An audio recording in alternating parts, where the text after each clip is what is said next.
আমাৰ শিৱসাগৰীয়া অপেচাদাৰী নাট্য সমাজখনৰ কাৰণে যোৱাকালি এটা অতি দুখৰ বিষয় আহিল যে আমাৰ নাট্য জগতখনৰ মহিৰো নাট্যকাৰ, পৰিচালক, অভিনেতা, নাট প্ৰশিক্ষক, বোলছবি অভিনেতা, সুচিকিৎসক ডাক্তৰ প্ৰদীপ বৰদলৈদেৱ কালি ডিব্ৰুগড়ৰ নাৰ্ছিং হোমত তেখেতৰ শেষ নিশ্বাস ত্যাগ কৰে 4:55।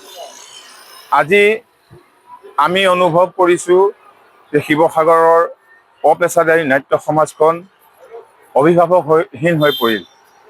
তেখেত এনে এজন পুৰোধা ব্যক্তি আছিল যিগৰাকী ব্যক্তিৰ সান্নিধ্য পাই আমাৰ জীৱন ধন্য হৈছিল।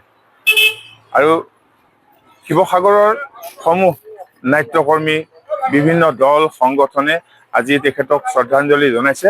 খন্তেক পাছতে আমি তেখেতক থানামুখস্থিত আমাৰ শ্মশানলৈ লৈ যোৱা হ'ব, তাতে তেখেতৰ শেষকৃত্য সম্পাদন কৰা হ'ব। শিৱসাগৰত নাট্য সমাজৰ এজন আগশাৰী ব্যক্তি যোৱাকালি 4:55 তেখেতে ইহলীলা সম্ভৱ কৰিছে।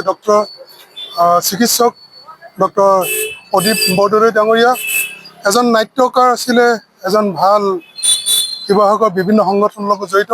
তেখেতৰ মৃত্যুত আমি শিৱসাগৰবাসী তথা মিষ্টাৰ ইণ্ডিয়া মই বিজিত গগৈ হিচাপে গভীৰ সমবেদনা জ্ঞাপন কৰিছোঁ। তেখেতৰ পৰিয়ালবৰ্গলৈ আমি সমবেদনা জ্ঞাপন কৰিছোঁ। যিকোনো খবৰৰ বাবে যোগাযোগ কৰক আমাৰ এই নম্বৰত 9181 307 2221।